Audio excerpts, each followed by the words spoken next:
कभी दावा नहीं कर सकते हैं कि आपकी माँ सिर्फ आपके लिए है। आप कभी दावा नहीं कर सकते हैं कि आपके पिता सिर्फ आपके लिए हैं। आप कभी दावा नहीं कर सकते हैं कि आपके सर केवल आपके लिए हैं। साथ में अभी जाएंगे, खाना साथ में खाएंगे, सोएंगे अभी साथ में, लेकिन सबसे पहले कौन उठेगी? मैया उठेगी। और उठ के सबसे पहले क्या करती है?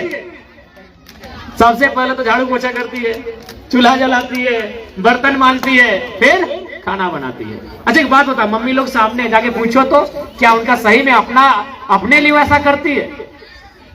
4 बजे 5 बजे सुबह उठ जाना अपने लिए नहीं करती है। मम्मी लोग सामने जाके पूछ लो, उनका भी मन करता है कि हम भी मोबाइल चलाएं, हम भी सिनेमा देखें, हम भी अपने सहेलियों से बतियाएं, हम भी अपनी मम्मी से बतियाएं, हम भी कहीं घूम के आए, हम भी मॉर्निंग वॉक करके आए। लेकिन वो किसके लिए करती है? आपके लिए करती है। क्यों करती है ना? वो भी संकल्प को ली है, उन्होंने भी एक कसम लिया है, प्रण लिया है कि हम भले आज झाड़ू पोछा करते हैं 4 बजे उठ के, हम भले बर्तन मांजते हैं 4 बजे सुबह उठ के, लेकिन मेरी बेटी या मेरा बेटा जब भविष्य में उठेगा तो 4 बजे उठने का धरपड़ी नहीं होगा, वो आराम से 8 बजे उठेगा। झाड़ू पोछा नहीं, किसी ऑफिस में कलम पकड़ कर बैठ के नौकरी करेगा, काम करेगा, इस राज्य को चलाएगा, इस देश को चलाएगा। यही आपकी माँ का सपना है। पूछिए है कि नहीं? पूछिए, नहीं तो बोलिएगा विधायक जी आप बोल रहे हैं। पूछिए, माँ लोग बैठी है। ए मैया साहब तोहनी की चाह बेटियन की अखनियो वह कमा करते जा कमा तोहनी कर रहा की नहीं ना? देख लो, अब सवाल है कि ऐसा नहीं कि तुम्हारी माँ का सपना नहीं था, उनके भी सपने थे, लेकिन कभी कभी होता है ना, परिस्थितियां सपने को तोड़ देती है।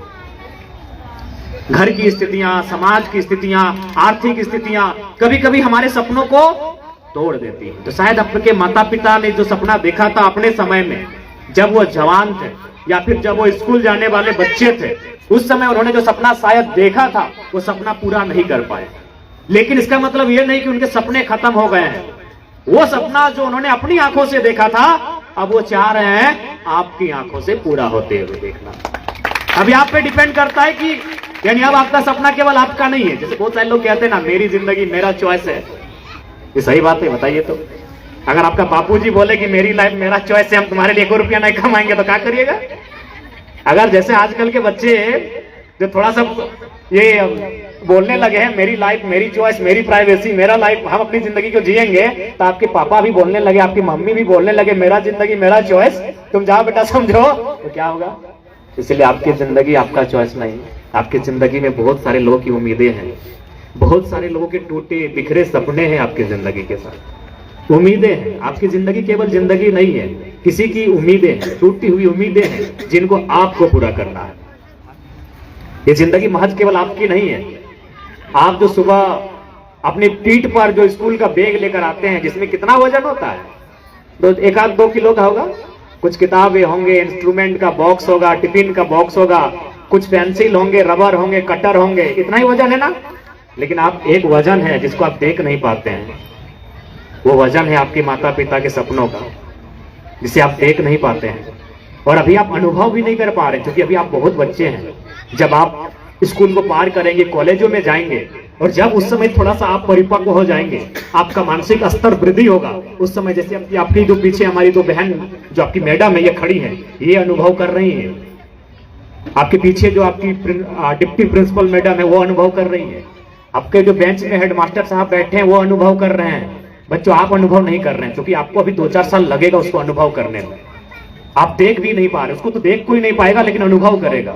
इसलिए आप जो बैग लेकर चलते हैं घर से ना, जिसमें 1 किलो 2 किलो की जो किताबें होती हैं, मैथ की किताब, साइंस की किताब, सोशल साइंस की किताब, कंप्यूटर की किताब, वो 1 किलो का वजन आपको दिखता है, उसको आप महसूस करते हैं अपनी पीठ पर, लेकिन उससे ज्यादा जो वजन होता है वो आपके माता पिता के सपनों का वजन होता है, जिसे आप देख नहीं पाते हैं और अनुभव भी नहीं कर पाते हैं। वो अनुभव कब होगा? जब आप थोड़ा सा और आगे आएंगे। इसलिए प्यारे बच्चों, याद रखिएगा, ये लाइफ, ये जीवन बार बार नहीं मिलता है। ये आपको अपने आप से वादा करना है और कुछ बेहतर करना है। आज आप जो भी है, सबसे पहले आप अपने आप से वादा करो। सपने देखना सबका हक है, सपने देखना हर किसी का हक है, और उन सपनों को पूरा करने का भी आपको हक है। उसके लिए आपको मेहनत करना होगा, अपने आप से आपको प्रॉमिस करना होगा। आप दुनिया से प्रॉमिस मत करो, क्योंकि आप अभी दुनिया से प्रॉमिस करने के स्थिति में नहीं हो। अभी आप खुद से प्रॉमिस करो कि आप क्या लक्ष्य बनाओगे, आपका लक्ष्य क्या होगा, आपका गोल क्या होगा, ये आप अपने आप से प्रॉमिस बनाओ। आप क्रिकेट जानते हैं नहीं जानते? नहीं, खिलाड़ी का नाम आपको बता रहे, ग्रीम स्मिथ एक खिलाड़ी हुआ करते थे साउथ अफ्रीका के। जब वो छोटा यानी लगभग 10 साल से भी कम, 10 साल 8-10 साल की उम्र के थे, तो उस समय वो अपना बेडरूम में जहां वो सोते थे, जिस घर में वो सोते थे, उस घर की दीवारों पर उन्होंने 3 लाइन लिखा था। पहला लाइन लिखा था कि मैं बड़ा होकर क्रिकेट खेलूंगा। दूसरा लाइन लिखा था कि मैं बड़ा होकर एक दिन अपने देश के लिए टेस्ट क्रिकेट का कैप्टेनी करूंगा। और तीसरा लाइन लिखा था कि मैं ऑस्ट्रेलिया में जाके ऑस्ट्रेलिया को टेस्ट मैच हराऊंगा। और जब वो बड़ा हुए, उन्होंने क्रिकेट खेला। 2-4 साल बाद वो टीम के कैप्टन बने, जो दूसरा ड्रीम था उनका। और फिर 2-4 साल के बाद उन्होंने ऑस्ट्रेलिया को जाकर ऑस्ट्रेलिया में हराया। क्यों? क्योंकि उन्होंने अपनी दीवार पे लिखा था। किस दीवार पे? जो अपने घर पे वो सोते हैं। इसलिए अगर प्रॉमिस करना है तो पहले खुद से करो। मैं मानता हूं कि दुनिया को अगर नहीं बताते तो बिल्कुल मत बताओ कि आपका ड्रीम क्या है, क्योंकि दुनिया आज जिस दौर पे है, शायद आपको उठाने का काम कम और गिराने का काम ज्यादा करेगी। तो शख्स ने क्या किया था? अपने घर की दीवारों पे लिखा था। किस दीवार पे? जिसमें वो रोज सोता था, अपने बेडरूम की दीवारों पे लिखा था। वो केवल लिखा नहीं था, उसने खुद से प्रॉमिस किया था कि भैया मुझे ये काम करना है। तो इसलिए प्यारे बच्चों, आपको भी प्रॉमिस करना होगा। क्या आप प्रॉमिस करेंगे ना? अपने आप से प्रॉमिस करेंगे? आप हमें भी मत बताओ, आप किसी को मत बताओ, लेकिन अपने आप से, अपने अंतरात्मा से एक वादा कर लो। आपने विवेकानंद जी का नाम सुना होगा, पढ़ेंगे आप, नहीं तो 1-2 साल बाद आप पढ़ेंगे उनको। विवेकानंद जी अक्सर कहते थे कि दिन में एक बार खुद से बात कर लिया करो, नहीं तो दुनिया के सबसे अच्छे इंसान से मिलने का मौका गवा दो। इसका मतलब ये हुआ कि इस दुनिया में अगर आपके लिए सबसे बेहतर कोई है तो केवल कौन है? आप हो। अब सवाल है कि आपके लिए आपकी माँ बेहतर क्यों नहीं है? आपके लिए आपके पिताजी बेहतर क्यों नहीं है? आपके लिए आपकी मैडम बेहतर क्यों नहीं है? या फिर आपके सर क्यों नहीं है? क्योंकि वो केवल आपके सर नहीं है, आपके जैसे सैकड़ों बच्चों के सर है। जो आपकी माँ है वो किसी की पत्नी भी है ना, वो किसी की पुतोह भी है ना, वो किसी की बेटी भी है ना, वो किसी की मौसी भी है ना, वो किसी की मामी भी है ना, वो किसी की फुआ भी है, वो किसी की चाची भी है। तो फिर आप कैसे कहेंगे वो सिर्फ आपकी है? बताओ, तुम ही बताओ, क्या आपकी माँ सिर्फ आपकी है? नहीं, वो किसी की मासी है, किसी की चाची है, किसी की भाभी है, वो किसी की बेटी है, किसी की पुतोहू है। आप कभी दावा नहीं कर सकते हैं कि आपकी माँ सिर्फ आपके लिए है। आप कभी दावा नहीं कर सकते हैं कि आपके पिता सिर्फ आपके लिए हैं। आप कभी दावा नहीं कर सकते हैं कि आपके सर केवल आपके लिए हैं। आप केवल अपने आप से दावा कर सकते हैं कि हम अपने आप के लिए हैं। इसलिए वादा अपने आप से करो, बनाओ अपने आप, तो अपने आप से करो। करेंगे ना? देखिए, बहुत उम्मीदों के साथ आप यहां आते हैं, एकदम आप ऐसे परिवार से आते हैं ना, आप भी, हम सभी यहाँ जितने लोग हैं, हालांकि अब थोड़ा हम विधायक बन गए, लेकिन फिर भी हम उसी जिंदगी को जीते हैं। हम उस परिवार से आते हैं, या आप उस परिवार से आते हैं जहां अगर हम किसी मेला में जाते हैं ना और चार चीजें हमें पसंद आती है ना, तो 3 चीजों को हमें कंप्रोमाइज करना पड़ता है। एक चीज हम घर लेके आते हैं, मिडिल क्लास फैमिली से हम लोग आते हैं, एक मध्यम वर्ग परिवार से ताल्लुक रखते हैं। तो इसलिए याद रखिएगा, आज आपका एक पल का संघर्ष, एक मिनट का संघर्ष आपके आने वाले भविष्य को बेहतर बनाएगा। और फिर उस बात को याद रखिएगा कि जो बैग आप लेके चले हैं, तो उसका वजन केवल 1 केजी, 1.5 केजी, 2 केजी नहीं है, उसका वजन अनंत है।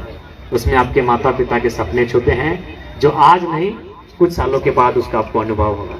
इसलिए हमारी शुभकामनाएं हैं आपको।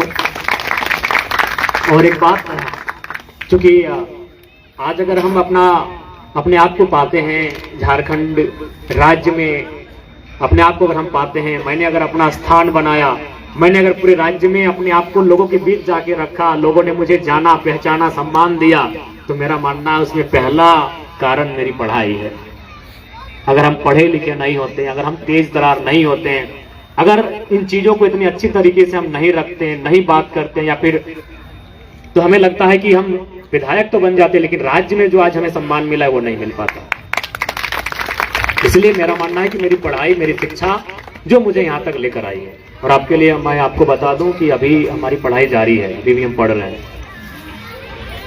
हमें विधायक बनने के बाद भी हमारी पढ़ाई जारी है, और हमें लगता है कि जनवरी लास्ट अगर संभव हो तो, नहीं तो फरवरी में हमारा प्री रजिस्ट्रेशन होगा, मतलब सॉरी प्री सबमिशन होगा, और कुछ दिनों के बाद हमें लगता है 2026 में शायद पीएचडी हमारी कंप्लीट हो जाएगी। तो हम अपनी पढ़ाई को इसलिए जारी रखे हैं क्योंकि मेरा मानना है कि आपका जो असल सम्मान है ना, वो आपकी योग्यता, आपका एजुकेशन है। आप कुछ भी हैं, अगर आप सोच लीजिए आप बोकारो जिला के डीसी हैं, तो जब तक आप डीसी हैं तभी तक सम्मान है। यदि आप एसपी हैं तो आप तभी तक आपको सम्मान है, तब जब तक आप एसपी हैं। अभी सपोज अगर हम विधायक नहीं होते तो आपके सर हमको बुलाते हैं, मेरे बच्चे बुलाते हैं? नहीं बुलाते। लेकिन आपका जो एजुकेशन है ना, वो आपको हमेशा सम्मान दिलाएगा। आपका पद आपको उस समय तक सम्मान दिलाएगा जब तक आप उस पद में रहेंगे। लेकिन आपका एजुकेशन, आपका हुनर, आपका कौशल, आपकी विद्या आपको उस समय तक पहचान दिलाएगी जब तक आप दुनिया में रहेंगे। फॉर एग्जाम्पल, अभी हम पीएचडी कर रहे हैं, तो पीएचडी करने के बाद हमारे नाम के आगे डॉक्टर हो जाएगा। जयराम कुमार महतो से डॉक्टर जयराम कुमार महतो हो जाएगा। अभी हम एमएलए जयराम कुमार महतो है, कल को अगर हम एमएलए ना रहे तो हमें एक्स एमएलए लोग लिखेंगे, लेकिन डॉक्टर जयराम महतो जीवन भर रहेंगे जब तक हम जिंदा रहेंगे। इसलिए आपका एजुकेशन से जो आप अपनी योग्यता पाते हैं, एजुकेशन जो आप अपना कौशल, जो अपना हुनर बनाते हैं, वो छाप आपकी अमिट रहेगी। ठीक है, आप समय ठंडा का भी समय है, हम ज्यादा सानू महतो झारखंडी को लाइक, फॉलो, शेयर, कमेंट करें।